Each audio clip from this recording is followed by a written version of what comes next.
Hello everyone, നമ്മളിന്ന് ഉദയ്പൂരാണുള്ളത്. പലപ്പോഴും media ഡ്രൈവുകളൊക്കെ ഇവിടെ തന്നെയാണ് നടക്കുന്നത്. ലാസ്റ്റ് ഞാൻ വന്നത് കർവ് ഇവിയുടെ ഡ്രൈവായിരുന്നു. ഇപ്പോൾ നമ്മൾ ഒരു മാസം കഴിഞ്ഞപ്പോൾ ഇതാ ഹ്യുണ്ടായി അൽക്കസാറിൻ്റെ ഡ്രൈവായിട്ട് നമ്മൾ ഇവിടെ തന്നെ വീണ്ടും വന്നേക്കുകയാണ്. ഇത് അൽക്കസാറിൻ്റെ ഫേസ് ലിഫ്റ്റാണ്. ഈ കഴിഞ്ഞ ദിവസം ഇറങ്ങിയിട്ടുള്ളൂ. ഇത് ചിലപ്പോൾ വീഡിയോ നിങ്ങൾ കാണുന്ന കുറച്ച് ദിവസം കൂടി കഴിഞ്ഞിട്ടായിരിക്കും. കാരണം നമ്മളിപ്പോൾ കുറേ ഡ്രൈവുകളുണ്ട്. ഇതിന് ശേഷം ബാക്ക് ടു ബാക്ക് ഇവൻറ്റ്സ് ആണ്. അപ്പോൾ ഇത് കഴിഞ്ഞിട്ട് വന്ന് സൗകര്യം പോലെ എഡിറ്റ് ചെയ്തിട്ട് ചിലപ്പോൾ ഇട്ടിട്ടുണ്ടാവുള്ളൂ. ഇത് കഴിഞ്ഞാൽ നെക്സ്റ്റ് ഡേ ഉടനെ തന്നെ കർവിൻ്റെ ഡ്രൈവ് ഉണ്ട്, അതുപോലെ മെർസിഡീസ് EQSൻ്റെ ഡ്രൈവ് ഉണ്ട്, അതുപോലെ MG വിൻസറിൻ്റെ ഡ്രൈവ് ഉണ്ട്.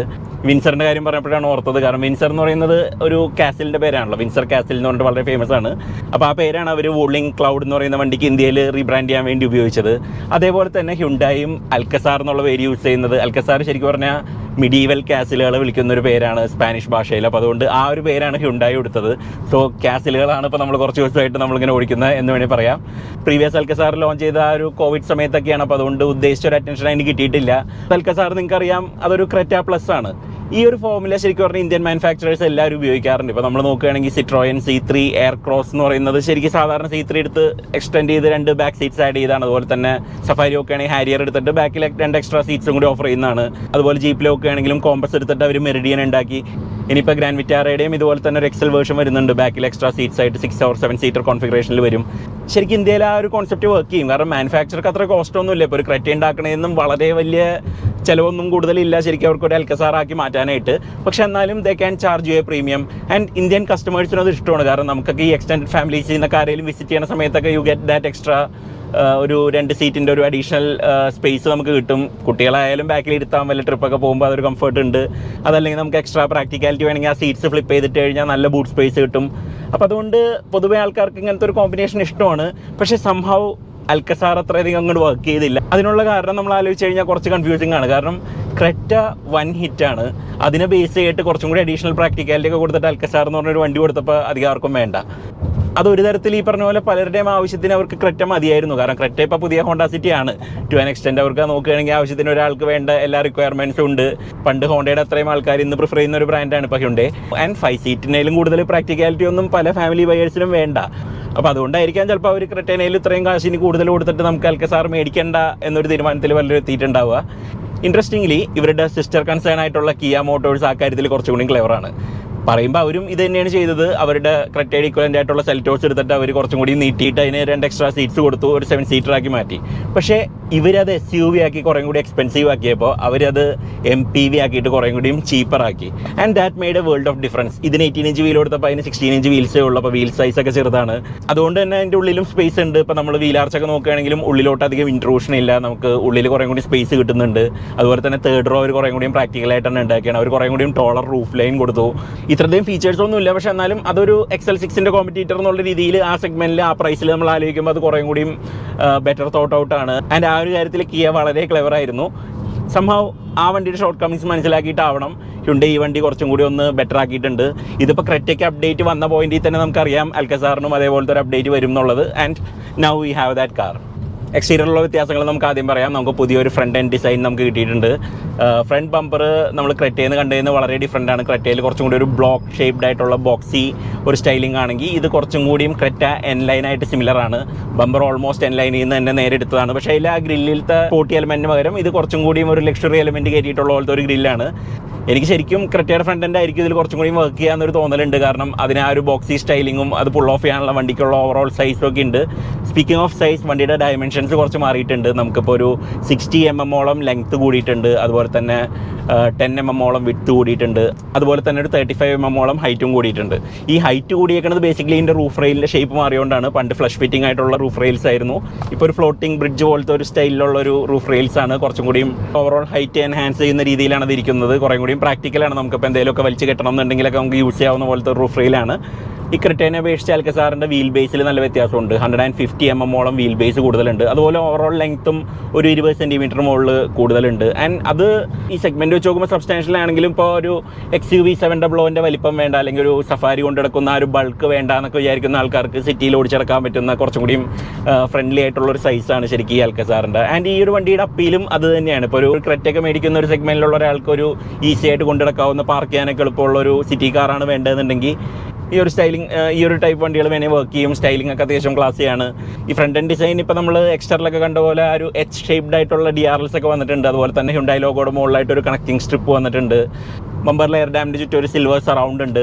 സൈഡിലേക്ക് വരികയാണെങ്കിൽ നമുക്ക് വീൽ ആർച്ചസ് ഒക്കെ പെയിൻറ്റഡ് ആണെന്ന് കാണാൻ പറ്റും. ബ്ലാക്ക് കളറിലാണ്, ഗ്ലോസി ഫിനിഷ് ആണ്.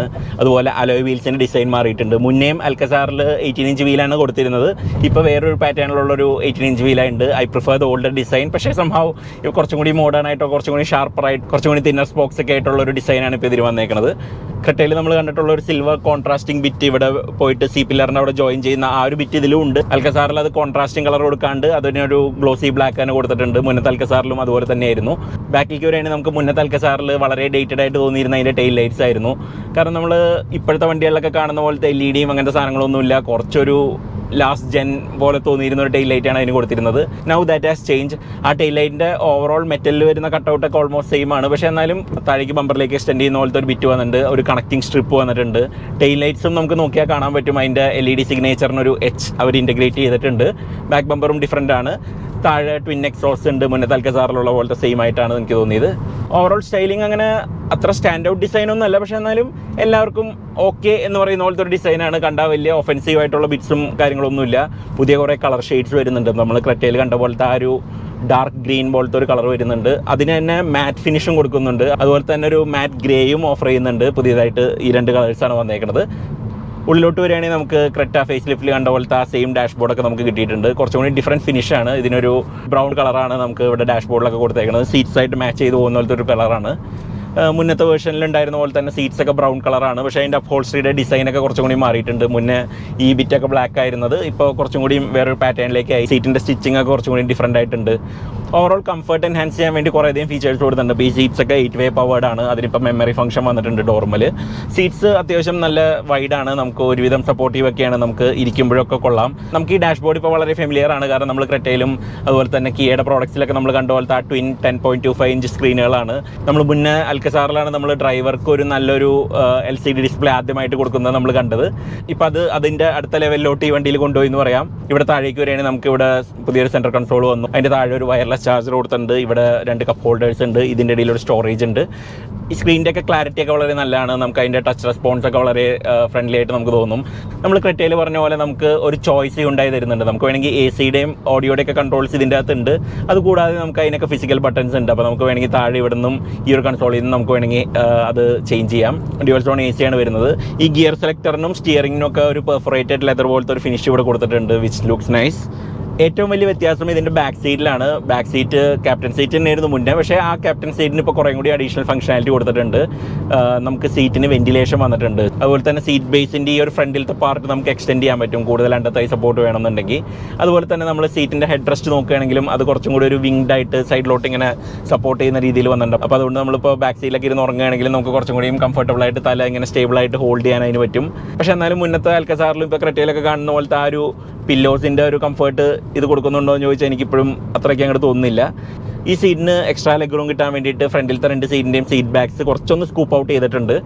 ഇനി എക്സ്ട്രാ ലെഗ് റൂം വേണമെന്നുണ്ടെങ്കിൽ നമുക്ക് ഈ സീറ്റിന് ഇവിടെ സൈഡിൽ ബട്ടൺസ് കൊടുത്തിട്ടുണ്ട്. അപ്പോൾ അതുകൊണ്ട് ഈ സീറ്റിനെ വേണമെങ്കിൽ സ്ലൈഡ് ചെയ്യാൻ പറ്റും. ബാക്ക് സീറ്റിലിരിക്കുന്ന ആൾക്ക് എക്സ്ട്രാ ലെഗ് റൂം വേണമെന്നുണ്ടെങ്കിൽ. അതുപോലെ തന്നെ ഈ സീറ്റിൻ്റെ ബാക്കിൽ 2 ഫോൾഡ് ഔട്ട് ട്രേസ് കൊടുത്തിട്ടുണ്ട്. നമുക്കത് പൊക്കി വെച്ച് കഴിഞ്ഞാൽ നമുക്ക് ചെറിയ വല്ല ഐപാഡൊക്കെ വെച്ച് വർക്ക് ചെയ്യണമെങ്കിലും അതുപോലെ വല്ല ഫുഡൊക്കെ കഴിക്കണമെങ്കിലൊക്കെ നമുക്കത് യൂസ് ചെയ്യാൻ പറ്റും. അതിൽ നിന്ന് 2 എക്സ്റ്റെൻഡബിൾ ആയിട്ടുള്ള കപ്പ് ഹോൾഡേഴ്സും വന്നിട്ടുണ്ട്. മുന്നത്തെ അൽക്കസാറിൽ നമ്മൾ കണ്ടിരുന്നു 2 സീറ്റിൻ്റെ ഇടയിൽ ചെറിയൊരു കൺസോൾ പോലൊരു സംഭവം ഉണ്ടായിരുന്നു. അത് കാരണം ബാക്ക് സീറ്റിലേക്ക് നമുക്ക് പോകാനായിട്ട് സീറ്റ് ഫ്ലിപ്പ് ചെയ്തിട്ട് തന്നെ പോകണമായിരുന്നു. ഇപ്പോൾ അത് ഒഴിവായിട്ടുണ്ട്. ബട്ട് ഫോൾഡ് ഔട്ട് ആംറസ്റ്റ് ഒക്കെ ഇരിക്കണതുകൊണ്ട് നമുക്ക് അത്ര വലിയ സ്പേസ് ഒന്നും ഇല്ല അതിൻ്റെ ഉള്ളിൽ കൂടെ പോകാനായിട്ട്. സീറ്റ് ഫ്ലിപ്പ് ചെയ്തിട്ട് തന്നെ വേണം നമുക്ക് ബാക്കിൽ 3rd റോയിലേക്ക് പോകാനായിട്ട്. 3rd റോ അത്ര കംഫർട്ടബിൾ ഒന്നല്ല, കുറച്ച് ലോ സീറ്റിംഗ് പൊസിഷനാണ്. എന്നാലും വളരെ ക്രൗച്ചഡ് ആയിട്ട് ഇരിക്കണ പോലെ ഒന്നും ഇരിക്കേണ്ട. കുട്ടികൾക്കും ഇച്ചിരി വലുപ്പമുള്ള ആൾക്കാർക്കൊക്കെ കുറച്ച് നേരമൊക്കെ ഇരിക്കാൻ പറ്റും. വലിയ കുഴപ്പമൊന്നുമില്ല, കംഫർട്ടബിളൊക്കെയാണ്. അഗെയിൻ ടാറ്റ സഫാരിയിലുള്ള അത്രയൊന്നും സ്പേസ് ഒന്നും ഇതിൻ്റെ അകത്തില്ല. ഈവൻ കാരൻസ് ആ ഒരു കാര്യത്തിൽ ബെറ്ററാണ്. 3rd row has much better seating than this. But different segment വണ്ടിയാണെന്നുള്ളത് ഒന്നുകൂടി ഓർമ്മിപ്പിക്കുന്നു. ബാക്ക് സൈഡിലെ കംഫർട്ടൊക്കെ വളരെ നല്ലതാണ്. കാരണം ഫ്രണ്ട് സീറ്റ്സ് പോലെ തന്നെയാണ് ആ സീറ്റും. ലെഗ് റൂമൊക്കെ ആഡിക്വേറ്റ് ആണ്. AC വെൻസ് ഈ ഒരു കൺസോളിൻ്റെ ബാക്കിലാണ്. വലിയൊരു പാൻഡ്രാമിക് സൺ റൂഫ് കൊടുത്തിട്ടുണ്ട്. ഓവറോൾ നല്ല കംഫർട്ടബിൾ വണ്ടിയാണ്. നമുക്ക് ലോങ് ഡിസ്റ്റൻസ് ട്രാവൽ ചെയ്യാനൊക്കെ അത്യാവശ്യം കംഫർട്ടബിൾ ആണ്. ബൂട്ട് സ്പേസ് 180 ലിറ്റേഴ്സ് ആണ്. അത് നമുക്ക് ചെറിയ കുറച്ച് സോഫ്റ്റ് ബാഗ്സ് ഒക്കെ വെക്കാൻ അത് മതി. പക്ഷേ നമുക്ക് ബാക്ക് സീറ്റ്സ് വേണമെങ്കിൽ ഫ്ലിപ്പ് ചെയ്തിട്ട് 579 ലിറ്റർ വരെ ബൂട്ട് സ്പേസ് കിട്ടും, which is a lot more than the Creta. അപ്പോൾ ആ ഒരു പ്രാക്ടിക്കാലിറ്റി സൈഡിൽ യു ആർ കവേർഡ്. ഈ അൽക്കസാർ നമുക്കറിയാം ഹ്യുണ്ടയുടെ ഇന്ത്യ സ്പെസിഫിക് പ്ലാറ്റ്ഫോം SU2i എന്ന് പറയുന്ന ക്രെറ്റയുടെ ബേസിൽ തന്നെയാണ് ബിൽഡ് ചെയ്തേക്കുന്നത്. പക്ഷേ ഇപ്പോൾ ക്രാഷ് സ്ട്രക്ചറൊക്കെ കുറേ കൂടി ബെറ്റർ ആക്കി എന്ന് അവർ പറയുന്നുണ്ട്. ഇപ്പോൾ ഈ ഡാഷ്ബോർഡിൻ്റെ ബാക്കിലുള്ള ക്രാഷ് പാഡും അതിൻ്റെ മൗണ്ടിങ് ഇതൊക്കെ കുറച്ചും കൂടി മാറിയിട്ടുണ്ട്, വെൽ പോയിൻറ്റ്സ് ഒക്കെ കുറച്ചും കൂടി മാറിയിട്ടുണ്ട്. അപ്പോൾ അവർ ക്രെറ്റ ഫേസ് ലിഫ്റ്റിൽ പറഞ്ഞ പോലെ കുറച്ച് ബെറ്റർ ആയിട്ടാണ് ഇനി ക്രാഷ് ടെസ്റ്റുകളിൽ ഫെയർ ചെയ്യുക എന്നുള്ളതും അവർ പറയുന്നുണ്ട്. സേഫ്റ്റി എൻഹാൻസ്ഡ് ആണെന്ന് പറയുന്നു. നമുക്ക് കാണാവുന്ന സേഫ്റ്റി ഫീച്ചേഴ്സൊക്കെ ഉണ്ട്. ESP ഉണ്ട്, അതുപോലെ 6 എയർ ബാഗ് ഉണ്ട്, ഡിസ്ക് ബ്രേക്സ് ഉണ്ട്, അഡാസ് ഫീച്ചേഴ്സ് ആയിട്ടുള്ള line keep assist, line keep warning, അതുപോലെ ഓട്ടോ എമർജൻസി ബ്രേക്കിംഗ്, അങ്ങനത്തെ ഫീച്ചേഴ്സ് എല്ലാം വരുന്നുണ്ട്. ഇതിൻ്റെ ഓഡിയോ സിസ്റ്റത്തിൻ്റെ സൗണ്ടും നല്ലതാണ്. ബോസാണ്. 8 സ്പീക്കേഴ്സാണ്. ഫ്രണ്ടിൽ നമുക്കൊരു സെൻറ്റർ ചാനലും ബാക്കിലൊരു സബ് വൂഫറും ഉണ്ട്. അതുകൊണ്ടൊരു ഫുൾ സൗണ്ട് കുറച്ചും കൂടിയും ഇമേഴ്സീവ് ആയിട്ടുള്ള ഒരു സൗണ്ട് എക്സ്പീരിയൻസ് നമുക്ക് കിട്ടുന്നുണ്ട്. Jio Saavn സബ്സ്ക്രിപ്ഷൻ അങ്ങനത്തെ സാധനങ്ങളൊക്കെ ഇതിൽ സ്റ്റാൻഡേർഡ് ആയിട്ട് വരുന്നുണ്ട്. അതുപോലെ തന്നെ ഈ വണ്ടിയിലുള്ള പുതിയൊരു ഫീച്ചറാണ്, നമുക്ക് വേണമെങ്കിൽ നമ്മുടെ വണ്ടിയുടെ കീ നമുക്ക് ഒരു ഫ്രണ്ടായിട്ടൊക്കെ ഷെയർ ചെയ്യണമെങ്കിൽ നമ്മുടെ അടുത്താണ് ഇപ്പോൾ കീ ഇരിക്കുന്നത്, ഒന്ന് മാറ്റിയിടണമെന്നുണ്ടെങ്കിൽ നമുക്ക് അയാൾക്ക് വേണമെങ്കിൽ ആ ഒരു ആക്സസ് കൊടുക്കാൻ പറ്റും. അപ്പോൾ ഫോണിലുള്ള NFC ഉപയോഗിച്ചിട്ട് നമുക്ക് ഈ വണ്ടി അൺലോക്ക് ചെയ്യാം.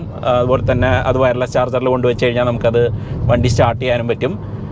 3 ആളുകൾക്ക് വരെ നമുക്ക് വേണമെങ്കിൽ വണ്ടിയുടെ കീ കൊടുക്കാം. ഇൻ കേസ് നമ്മളിപ്പോൾ വീട്ടിലില്ല, കീ നമ്മുടെ അടുത്താണ്, അല്ലെങ്കിൽ വേറെ ആരോടെങ്കിലും മാറ്റിയിടാൻ പറയണമെങ്കിലൊക്കെ നമുക്ക് അങ്ങനത്തെ ഒരു യൂസ്ഫുൾ ഫീച്ചർ ഉണ്ട്. നമ്മൾ പണ്ട് BMW കണ്ട പോലത്തെ ഒരു എക്സ്പെൻസീവ് ഫീച്ചറാണ്. പക്ഷേ now it has filter down to a Hyundai. അൽക്കസാറിന് ഇപ്പോൾ 2 എഞ്ചിൻ ചോയ്സാണ് ഉള്ളത്. 1.5 ലിറ്ററാണ്. ഒന്നൊരു ടർബോ പെട്രോളും വേറൊരു ടർബോ ഡീസലുമാണ്. നമുക്ക് ഫെമിലിയർ ആയിട്ടുള്ള എഞ്ചിൻസാണ്. ക്രെറ്റയിൽ കണ്ടിട്ടുള്ള സെയിം എഞ്ചിൻസാണ്. ക്രെറ്റയിലുള്ള 1.5 നാച്ചുറൽ ആസ്പിറേറ്റഡ് എഞ്ചിൻ അൽക്കസാറിൽ കൊടുക്കുന്നില്ല. ഹ്യുണ്ടൈ നമുക്കറിയാം പണ്ട് അൽക്കസാർ ലോഞ്ച് ചെയ്ത സമയത്ത് ഒരു 2 ലിറ്റർ നാച്ചുറൽ ആസ്പിറേറ്റഡ് എഞ്ചിനായിട്ടാണ് അത് ലോഞ്ച് ചെയ്തത്. പിന്നീടാണ് 1.5 GDI അവർ അതിൽ ഓഫർ ചെയ്തത്. 2 ലിറ്റർ എഞ്ചിൻ സിമിലർ പെർഫോമൻസ് ആയിരുന്നു. 159 bhp ആയിരുന്നു. പക്ഷേ ടോക്ക് സിഗ്നിഫിക്കൻ്റ്ലി ബെറ്റർ ആണ്. നമ്മുടെ ടർബോയിൽ 190 Nm ഉണ്ടായിരുന്നു, അടുത്ത് ഇപ്പോൾ നമുക്ക് 253 Nm ഉണ്ട്. ഡീസലിനും സിമിലർ ടോക്കാണ്, 250 Nm ആണ്. പക്ഷേ 115 bhp ഉള്ളൂ.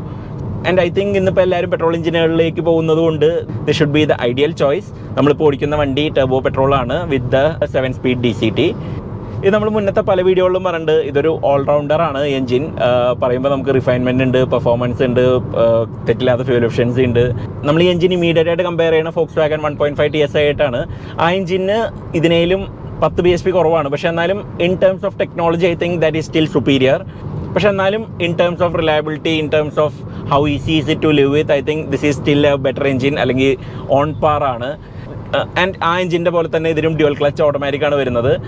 Volkswagen DSTയുടെ അത്രയും എന്തൂസിയാസ്റ്റിക് അല്ല ഈ ഒരു ഗിയർ ബോക്സ്. നമുക്ക് എടുത്തു പോകുന്ന സമയത്തൊക്കെ നമുക്ക് ചെറിയൊരു ഡിലേ ഒക്കെ ഉണ്ട്. ഇപ്പോൾ ഈവൻ ഞാൻ ഡൗൺ ഷിഫ്റ്റ് ചെയ്താലും ഈ ഗിയർ ബോക്സ് ഒന്ന് റെസ്പോണ്ട് ചെയ്യണത് ഒരു ചെറിയൊരു ഡിലേ കഴിഞ്ഞിട്ടാണ്. ഒരു സോർട്ട് ഓഫ് AMT പോലത്തെ ഒരു ബിഹേവിയർ ഒക്കെ ഉണ്ട്.